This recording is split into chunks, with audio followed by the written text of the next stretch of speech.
Hello, New Wave of British Heavy Metal.com here. Today it's the 30th of July 2022. If I can ask the usual opening request for a favour, and that's if you would please subscribe to the channel, that'd be excellent. Every subscriber helps and is appreciated. So if you would hit the button, that would be superb. Righty ho, big day today, new White Spirit. Now, of course, White Spirit's self-titled debut from 1980 was, in my opinion and many others as well, one of the finest albums that came out of the then burgeoning new wave of British heavy metal scene. However, White Spirit, arguably, were they really new wave of British heavy metal? It's such a fluid term, isn't it? But they've always been badged with that from that album, even though their style on that excellent debut album was more akin to, say, Uriah Heep or even Rainbow, and they did look sure to hit the big time back then, only for various lineup changes to get in the way.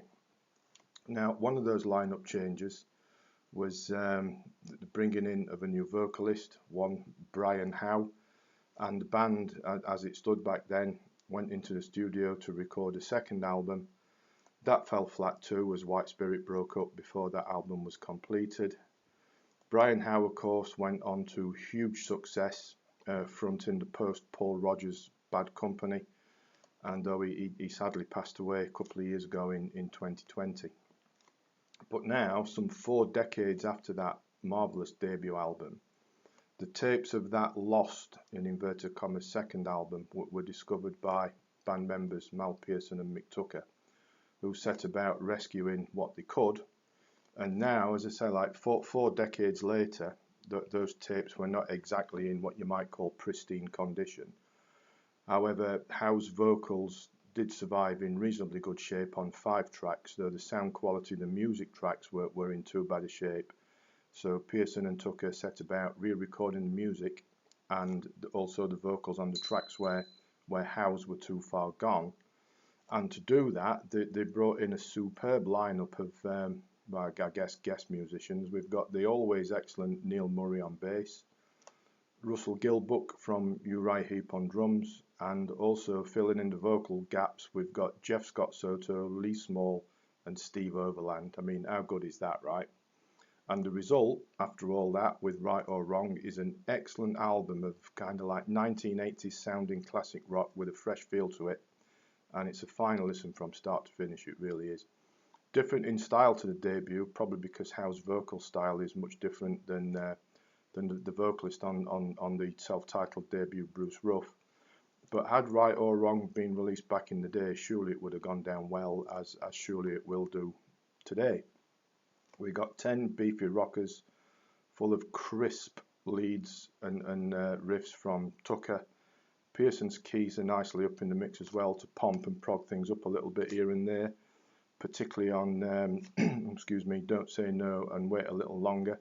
And then of course we've got that superb rhythm section of Murray and Gilbrook in addition to the vocals. I mean, so what's not to like here?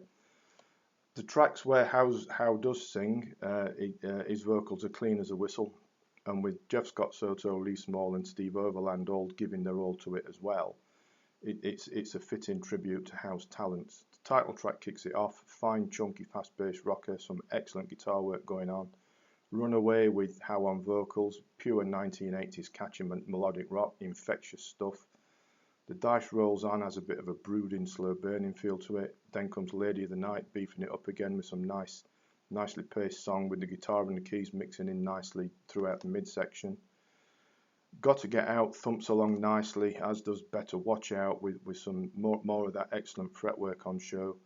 And Don't Say No and Wait a Little Longer have more of that guitar, keyboard, like organ interchange going on, which does in some ways hark back to the style of that debut album, which is a nice touch, I think.